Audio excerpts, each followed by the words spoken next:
Ciao e benvenuto o benvenuta in questa lezione su Power Automate che è dedicata all'esplorazione un po' più approfondita dell'ambiente dei modelli.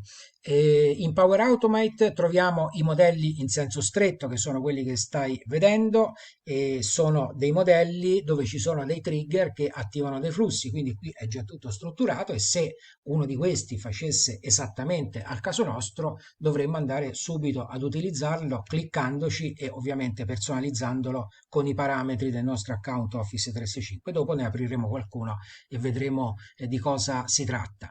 E qui in linea vedi che ci sono tutti i modelli, quelli più selezionati in base alle statistiche di cui dispone Microsoft, quelli condivisi con l'utente corrente, nel senso che qualcun altro avrebbe potuto condividere un modello con me, quelli che sono pensati per il lavoro da remoto, i flussi di approvazione tra dipendenti, quelli con il pulsante che quindi verranno attivati soltanto su clic e poi ci sono anche i flussi con Microsoft Visio che è un'applicazione Office 365 che serve per creare dei diagrammi di flusso di lavoro. E quindi questi sono i modelli in senso stretto. Poi abbiamo anche i modelli di intelligenza artificiale. Quindi qui non c'è un evento che scatena un flusso, non c'è un evento, un trigger a partire dal quale poi si verificano a valle tutta una serie di azioni che possono essere del modello o che abbiamo programmato noi. Qui si tratta semplicemente di un'operazione che svolge per noi un'attività ripetitiva e che a quel punto l'attività la svolge Power Automate e noi dobbiamo fare veramente poco. Non ci abbatte del 100% i tempi di lavoro come quando invece costruiamo il flusso con un modello o noi da zero, ma sicuramente ce lo abbatte del 95% perché estrai le informazioni dalle fatture, una volta configurato questo modello di intelligenza artificiale, noi dovremo soltanto andare a inserire il file della fattura e lui estrae tutti i dati in maniera automatica. Poi noi magari li potremo anche andare a mettere in un elenco SharePoint. Estrai tutto il testo nelle foto e nei documenti PDF. Di solito dai documenti PDF e dalle fotografie è difficile estrarre il testo in maniera semplice. Qui, programmato questo modello di intelligenza artificiale, si mette dentro il file di immagine, il file PDF e lui estrae automaticamente tutte le informazioni che legge là dentro, estrae il testo, estrae informazioni dalle ricevute, che qui si costruirà, si predisporrà questo modello di intelligenza artificiale e dalle ricevute estrarrà tutti i dati, estrae informazioni dai documenti di identità.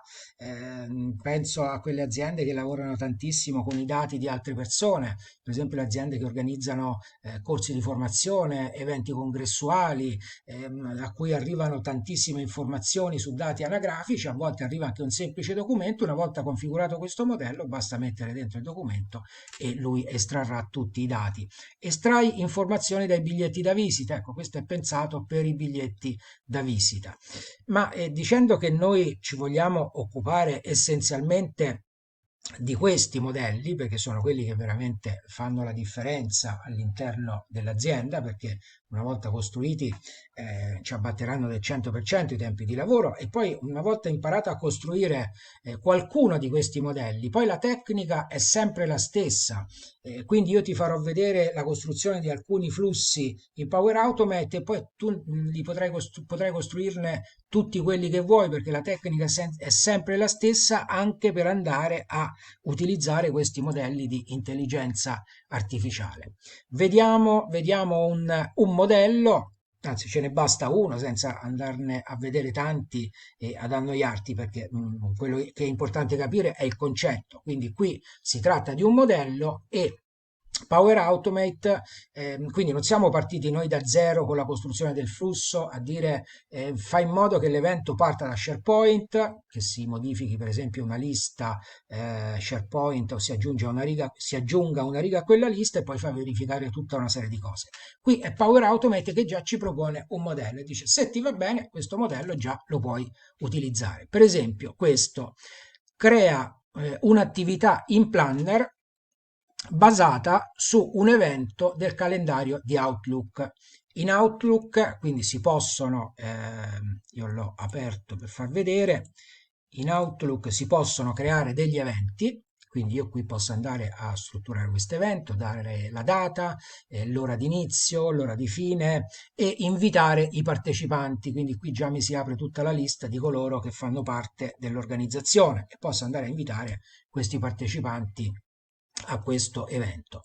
Quindi in base a questo modello di flusso preconfezionato di Power Automate andiamo a dire quando viene creato un evento in Outlook, fa in modo che in questo piano di planner si crei un'attività automaticamente che verrà automaticamente assegnata per esempio anche a coloro che verranno indicati nell'evento di planner.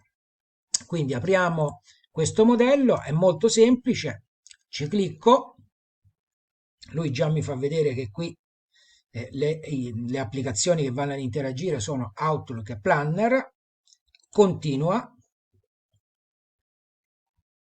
e qui troverò già tutto strutturato.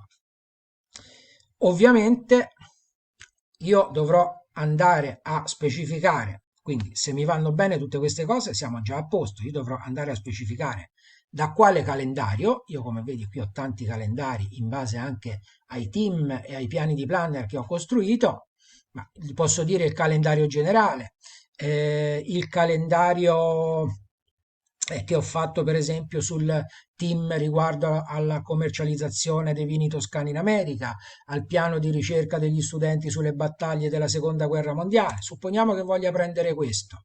E qui è sufficiente inserire questo dato, come vedi questo campo input non elaborati non è necessario. Posso andare alle informazioni avanzate e ordinare la creazione per vari criteri, ma ora per non complicarci la vita, soprattutto all'inizio quando si utilizza per la prima volta questo strumento, è bene non andare subito in questi ulteriori dettagli qua giù in basso perché altrimenti ci confondiamo. È come se quando facciamo una tesi appena scritto 3 righe di un paragrafo all'interno di un capitolo vogliamo subito andarci ad occupare delle note, ecco, perdiamo il filo del discorso. Quindi all'inizio è bene non scendere in tutti i dettagli che non è obbligatorio, in cui non è obbligatorio scendere, quindi qui è obbligatorio mettere l'id calendario, se no ovviamente il flusso come fa a partire, in quale calendario deve essere creato l'evento perché poi mi si generi l'attività in planner, certo quello lo dobbiamo mettere, ma non perdiamoci nei dettagli all'inizio quando stiamo imparando, perché sennò perdiamo di vista il punto generale di quello che stiamo imparando. Poi ovviamente anche qui, come dicevo, il modello va personalizzato.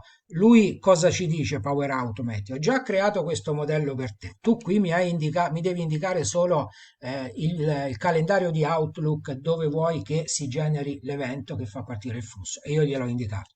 Poi qua giù mi ha messo già tutto. Mi ha messo che quando si genera l'evento,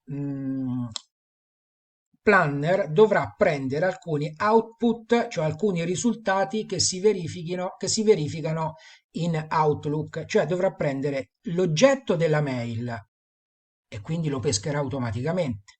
Qui potrei scrivere anche qualcosa a mano, però lui mi ha messo l'oggetto della mail. Nulla mi vieta di andare a scrivere anche qualcosa a mano, però per il momento si è detto lasciamo queste cose che ci sono. Poi mi ha detto metti la data di inizio nel piano di planner, perché in planner ogni attività ha la data, vediamolo, in planner ogni attività ha la sua data di inizio e la sua data di scadenza, perché poi questo viene segnalato. Quindi lui qui mi dice dall'evento che hai creato in Outlook, io pescherò automaticamente la data di inizio e l'ora di inizio, la data di fine e l'ora di fine che tu hai messo qui in questo ambiente. Li pesca lui automaticamente quando si verifica l'evento. Cosa dobbiamo aggiungere qui? Dicevo, i modelli vanno personalizzati. Sono già predisposti, sono preconfezionati, sono già un pacchetto ma che va personalizzato. Beh, il piano dove vogliamo che quando viene creato un evento in Outlook si generi l'attività. In quale piano di planner? Ovviamente Power Automate lo deve sapere Quindi andiamogli a dire, ho pescato questo, ho messo il calendario delle battaglie della seconda guerra mondiale, andiamogli a dire che vogliamo che la nuova attività si crei all'interno del piano dedicato alle battaglie della seconda guerra mondiale, con cui gli studenti fanno ricerche, piuttosto che quello del congresso Cardiology Congress, che è questo qui, piuttosto quello che è della commercializzazione dei vini toscani in America. E poi l'altra informazione che ci richiede è del piano, che sia questo, che sia quello delle battaglie della seconda guerra mondiale, in quale contenitore vuoi che venga creata l'attività? Perché un piano ha i suoi contenitori. Per esempio, questo qui sulla gestione dell'evento congressuale ha tutti questi qua su in alto che sono dei contenitori, la gestione della fase precongressuale, i preventivi dei fornitori, la fase congressuale, la cena di gala con cui si conclude l'evento, la fase post-congressuale in cui si vanno a fare le traduzioni e le trascrizioni, eccetera. Quindi gli dovremo dire in quale contenitore di questo piano sulle battaglie della seconda guerra mondiale, in questo caso che gli abbiamo indicato, vogliamo che si generi l'attività per il fatto che abbiamo creato un evento in Outlook e noi andiamogli a dire che vogliamo che si verifichi. Ovviamente lui ci farà l'elenco di tutti i contenitori di questo piano e noi andiamogli a dire nel contenitore sulla battaglia d'Inghilterra. Qui potremo andare anche a assegnare degli utenti, ma l'assegnazione degli utenti conviene sempre farla da planner in maniera con più calma e con più puntualità, in modo che si possa andare a ragionare anche a chi assegnare quell'attività, perché poi se qui indichiamo delle persone, lui ce le assegna in maniera chiara e precisa a quelle persone, però sempre e soltanto a quelle persone, mentre da planner potremo andare a stabilire anche qualcosa di diverso. A questo punto abbiamo personalizzato il pacchetto e basterà dire possiamo rinominare il flusso e dare un nome, possiamo lasciare questo che mette lui di default o possiamo rinominare il flusso per connotare in maniera esatta quello che rappresenta all'interno della nostra attività aziendale. O rinominandolo o non rinominandolo abbiamo terminato le operazioni, possiamo andare a cliccare su salva e adesso ogni volta che noi creeremo un evento in Planner si andrà automaticamente a generare un evento in Outlook, scusami, si andrà automaticamente a generare una attività all'interno di quel contenitore del piano di Planner che abbiamo indicato. Quindi questa è la personalizzazione di un modello e come l'ho fatta di questo si può fare di qualunque altro modello, mentre noi nelle lezioni dedicate ai flussi svilupperemo dei modelli di lavoro, quindi dei flussi a partire da dei trig che sono applicazioni di Office 365 e lo faremo da zero, quindi costruendo il nostro flusso di lavoro su un'ipotesi di attività lavorativa e ovviamente andando a abbattere del 100% i tempi di lavoro in ordine a quell'attività. Ti aspetto nella prossima lezione. Ciao!